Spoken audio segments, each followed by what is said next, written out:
All right, good morning, and thank you for keeping it Citizen Television. Daybreak it is. We appreciate your company if you woke up with us and you've kept us company till now. But in case you're just joining the show, don't worry. We want to start talking about something very interesting, an industry that right now is actually thriving. And there's a lot that is coming up in terms of changes, in terms of preferences that people want when it comes to travel, when it comes to food, when it comes to discovering different destinations, and this calls for the right kind of training that will match up to these ever-changing expectations by people, not just locally, but even internationally. And we would just want to talk about exactly that. How do we prepare the human resource to serve the needs of the hospitality industry better? And also looking at the future prospects of this industry that is ever-changing, how do we prepare the human resource for that future that we are already even living, if you ask me? And I have the man in studio with me to help us unpack this very important topic. His name is Charles Gaku. Charles Gaku is the Managing Director, Air Travel and Related Studies Center. Asante sana for creating time. Delphine, good morning. Good morning. How are you? I'm good. Nice to see you here. Nice to see you too. Karibu to Citizen. Here. I'm happy. All right. Delighted. Glad you're happy. Yeah, I'm used to Inoro and the others, and this is excellent. Of course, Inoro is good too. It's one house, different rooms, but I'm glad and I hope you'll enjoy the experience on this other side. Yeah, thank you. Karibu sana. Asante. So probably just to get to understand a little bit about yourself. Okay. It would be nice. It's actually over 30 years experience in the hospital. 32, yeah? 30, I'm saying over, and I'm still counting. Yes. Over 32 years experience in hospitality. Tell me a bit more about you. So my name is Charles Gaku, Managing Director at Air Travel and Related Studies Center, an institution that is based in Karen, of course, Nairobi, an institution that is full boarding, is a college that is full boarding, offering travel, tourism, and hospitality programs. Personally, my interaction in tourism dates to many years when I was only 8 years old, where my grandfather would take me to the various national parks, because I was a tour guide, working for an old company that used to be called UTC, United Touring Company. And during my holidays in primary school and high school, he would take me with other clients, to hike like a lift, with other clients to Masai Mara, Amboseli, Savo, even Serengeti, Tarangire, Lake Manya. All those are places in Kenya and Tanzania. And from there, my interest in tourism developed, such that after my high school, I joined Kenya Utalii College, did a course in international travel and tourism. And 6 months later, I started off this particular institution on the first day of December 1992. And it has been growing from strength to strength. As as we progress, we add more courses, review the programs, and so on and so forth, until where we are today. All right. So it's coming from a point of passion. For me, it's passion. From a point of training and a lot of experience prior to you starting this institution. They call me Mubaba of tourism because I have lots and lots that I still feel I have to offer. All right. So I feel I still go to class as much as I'm the owner of the school. Every day, 8 o'clock to 12:30, I still believe that there's something I want to contribute to the youth, so that as we exit the scene, they actually have heard what it is to enable them to run tourism efficiently. This is a huge foreign exchange earner. All right. Huge foreign exchange earner. All right, and let's talk about exactly that institution, the Air Travel and Related Studies Center. Tell us a bit more about this institution, and even what was your vision when you started this particular journey? What did you anticipate to achieve? What does it offer the hospitality industry? Yes, during our graduation in 1990, the minister, Katana Ngala, for that time, told us that we should consider ourselves very lucky because we were picked 200 of us to join the institution from 75,000 different applicants. So here I knew that there's a niche, because Utalii College was more or less a monopoly at the time, and I thought that all these others are not being admitted at Kenya Utalii College. They must be going somewhere, or they should be able to go somewhere. So I started off with one of the major 6 courses that we offer at school, and that is the international travel and tourism. Travel and tourism offers or trains you to become what is called a travel consultant. Travel consultant is a person who ensures that they can prepare air tickets for passengers who are traveling by air in the safari. They organize the safari as well, so that if clients, when clients get here, they overnight maybe at Kempinski, the following day they go to Mount Kenya Safari Club, then they get to, Nanyuki, then they go to the Ark, Nakuru, end up with the Mara. So there's a schedule. They come up with a schedule. The schedule. Yeah? So the person who prepares that particular schedule has done a course in international travel and tourism. Right. And all our programs take 2 years. So from there, we have a different course now called tour guiding. Tour guiding, like the way I'm dressed, this is a person who takes our clients around the national parks and national reserves, interpreting the flora and the fauna and the culture of the peoples of the East African region. Remember that tour guides are with the clients 95% of the time. They are the country's identity, and they're the mirrors of the Kenyan people, and so on. So go interpret flora, fauna, the cultures, and so on and so forth. Another 2-year program. All right. And if you so they really have to understand the depth of what Kenya has to offer. Yes, and it's all about the passion. Sell the country. This is something that I want to do. I want to represent my country. Okay? Another 2-year program. And there's a misconception that the tour guiding profession is only for males. No. This appeals to both male and female. It's an equal opportunity employer, and even our females should be able to embrace that one. The third one is the air cargo program. We always forget that airlines don't just carry passengers, they also carry cargo. I remember that last week I saw that Kenya Airways has brought in a new freighter, cargo dedicated aircraft.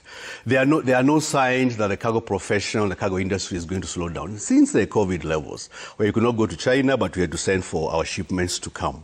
So the cargo industry worldwide is accelerating, and now you're already past the pre-COVID levels. So this is an area where, again, all airlines of the world are struggling to get trained, competent personnel in this particular field. Name it. Kenya Airways itself, Emirates, Qatar, Etihad, all those are looking for serious people who have serious qualifications to be able to offer this particular program. Before you continue, when you talk about trained, I want you to tell us why it's significant to really understand how to handle cargo. It's not just carrying and putting. Yeah? What's unique about this course? What are they taking? There are different categories of cargo. For example, if you could just touch on one called dangerous goods. An aircraft handles different kinds of cargo. You need to know how to carry dangerous goods, like explosives, radioactive substances, and so on and so forth. How do you carry live animals? How do you handle, fresh produce?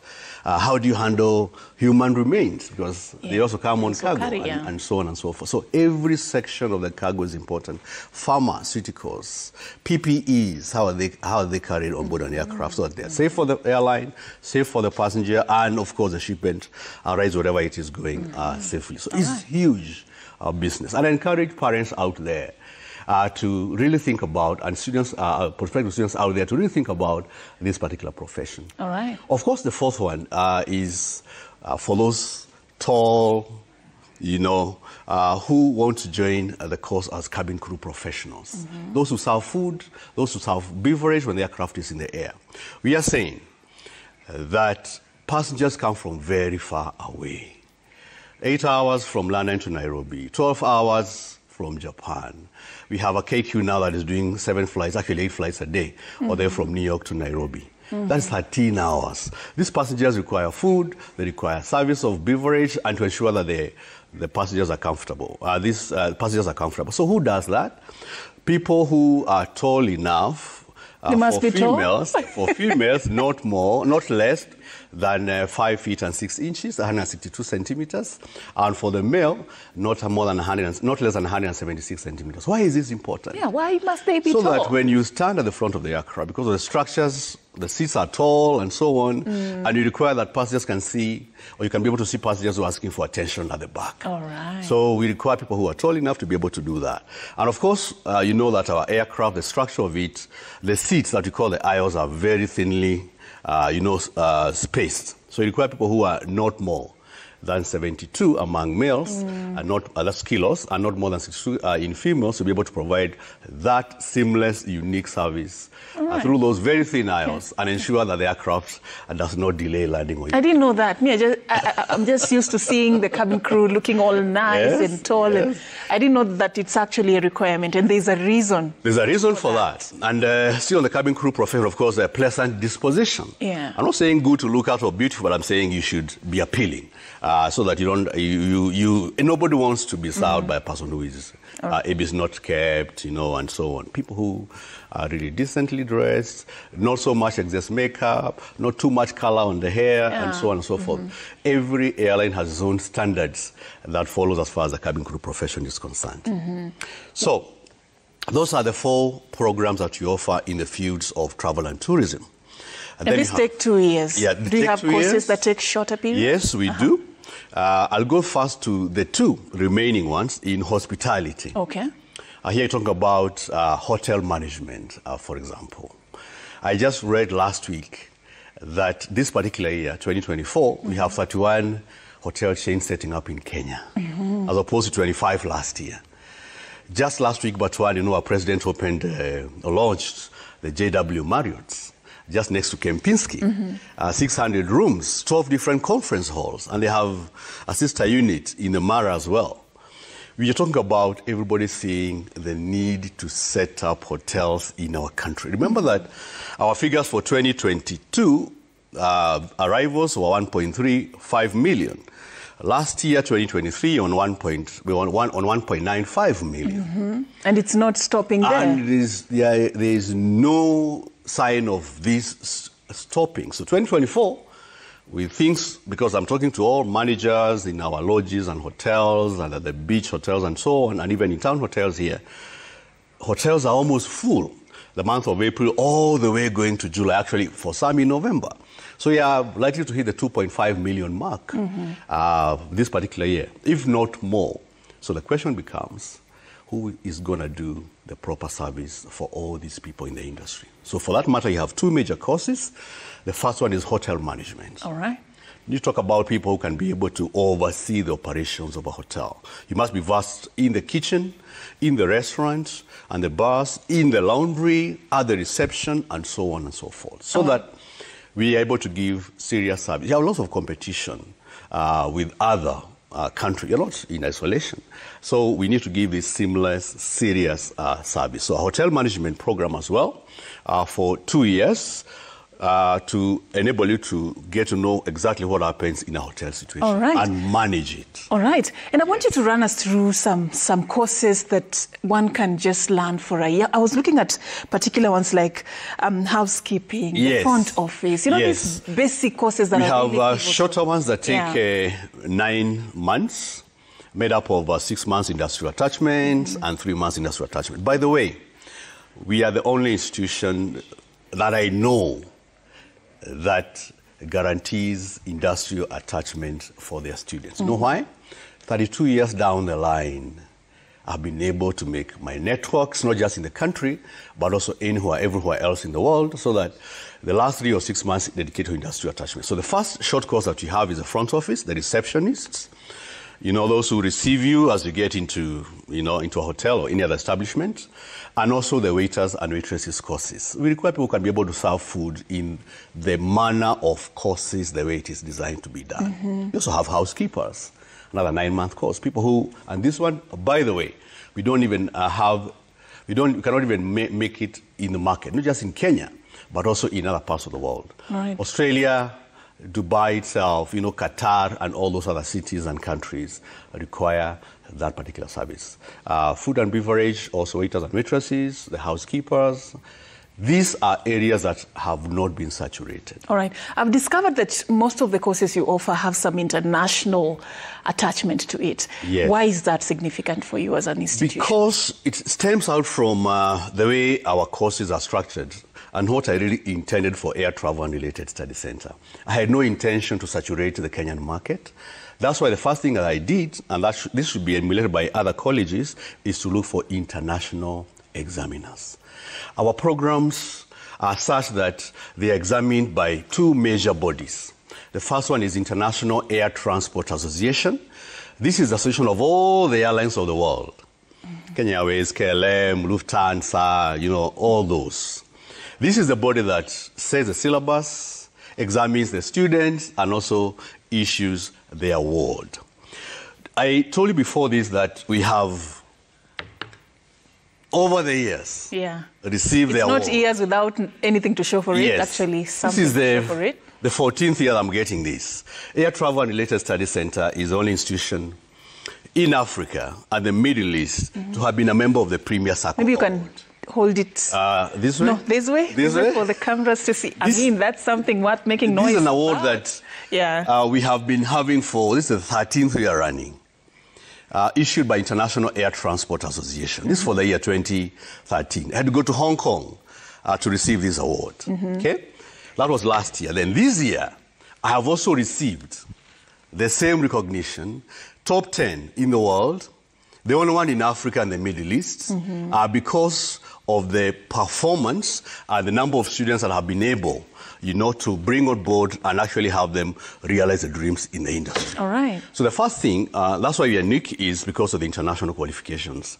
So that this, when you flash an IATA qualification in Australia, in New Zealand, in Nairobi, in Joburg, it is recognized by all the airlines of the world. Employers. All right. I want us to talk about the special features or special offers that these courses come with. Yes. Yeah? What is it that you have done to make it more enriching and more impactful to the learners? That's the thing. That's the first one in terms of the qualifications. The second one is another body called ICM. ICM is based in UK. London in the UK. They are the ones who examine the two programs, the three programs I'm talking to you about, the hotel management as well as the food production. By the way, we train for 2 years chefs. A chef is a person who ensures that they are able to prepare all kinds of food that are available in the world, because we receive clients from all over the world. French, German, Spanish, Italian, of course, our fellow Africans, and so on and so forth. And we don't have enough chefs yet in our country. So they need to have the experience to make the international cuisines for different cultures. Any cuisine that a client will ask for, and the chef should be able to prepare that. Do your courses come with some special offers, you know, even language, in terms of language? Yeah, precisely. Yeah, so besides the international qualification, the next one, and the industrial attachment, which we guarantee for all our courses. For the 9-month courses, 3 months is industrial attachment. For the 2-year courses, 6 months is industrial attachment. Besides that, deliberately, I made sure that I'm a boarding school. I do not take day scholars. Why? Because I want to impact in my students, not just the training and the qualifications. There are other aspects that come along with the industry. For example, punctuality, cooperation and teamwork. Your sense of, you know, being outgoing.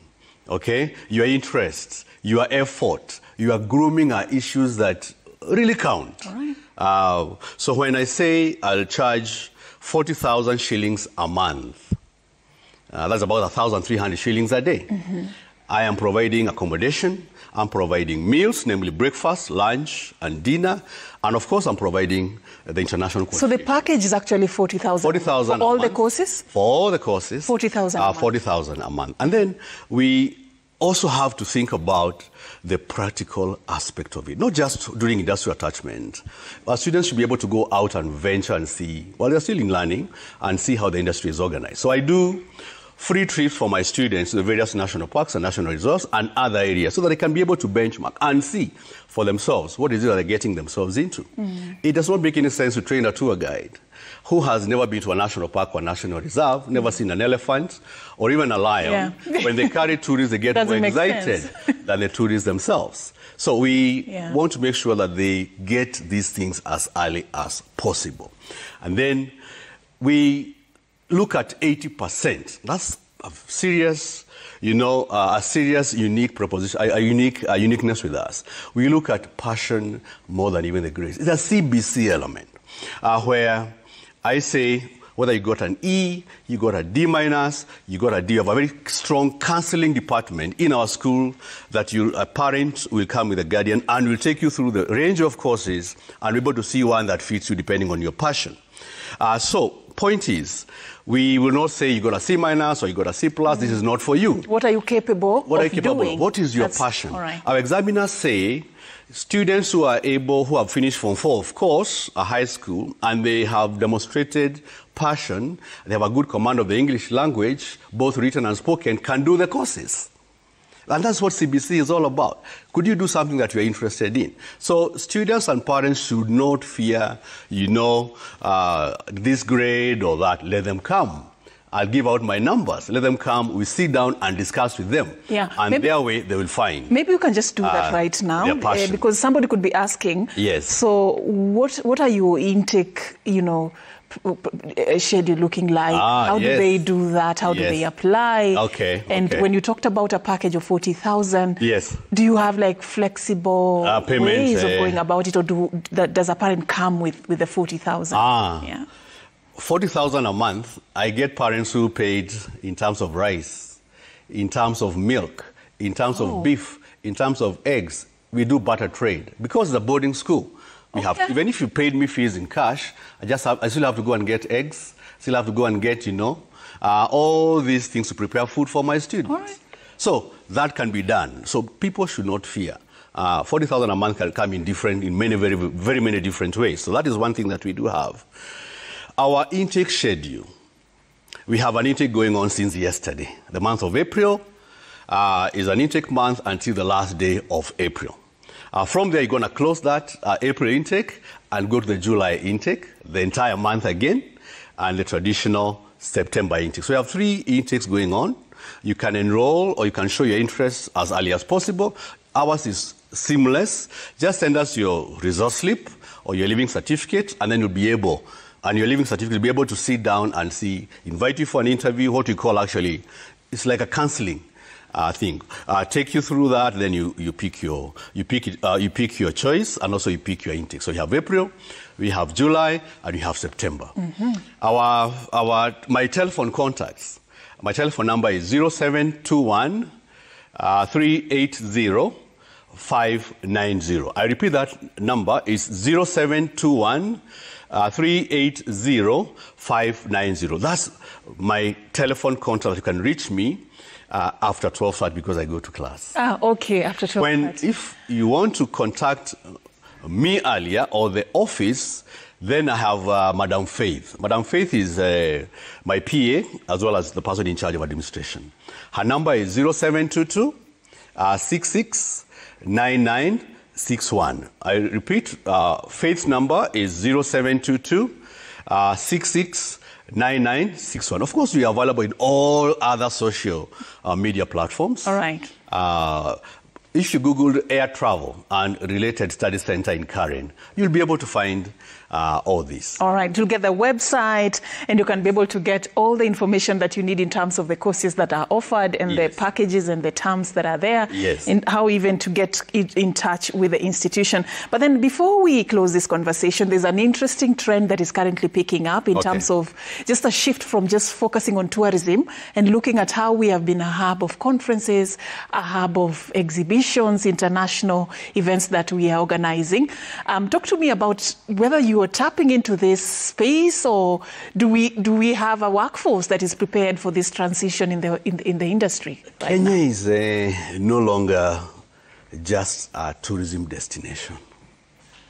There must be something that the Marriotts and all others, the 31 I'm talking about, have realized for them to set up the Marriott itself. I mean, 12 conference rooms, 600 rooms in the middle of the city tells you that these are not coming purely for tourism.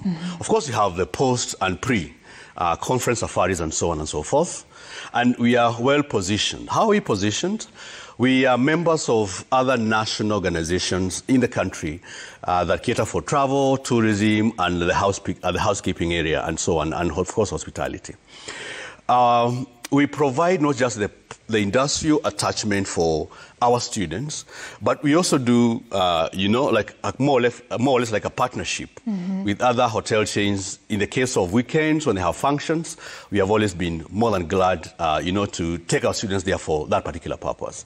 The point I'm trying to make here is our students are never idle, even over the weekends. We ensure that we engage them. From the first day of enrollment, we ensure that we train you straight on from being a tourism, travel, and hospitality professional. How do you do that? Any limited space that we find, we are able to take you there to go and showcase what skills that you're going to bring when you're done with your programs. And I must let you know that 84% of our students normally find jobs where it is that we take them for the industrial attachment. Why? They are well prepared, they are well baked, and of course they have the international qualification that I talked about earlier. So it's something that can be done. All right. We have attracted students from 6 different nationalities: Tanzania, Zambia, Zimbabwe, Malawi, Botswana. Of course, we have Rwandese and Burundi.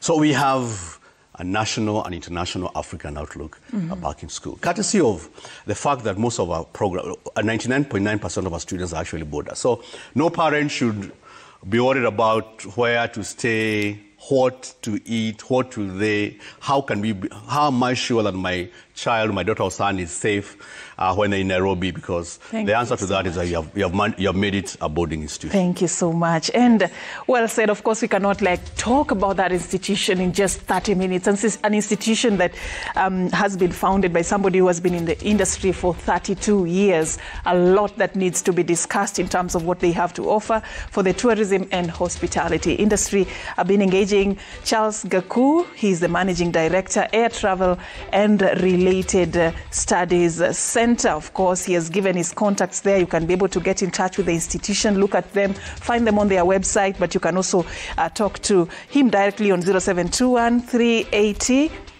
590, 0721 380 590, or the office of Madam Faith at 0722 669961, and you can be able to forward your queries and they can respond to that.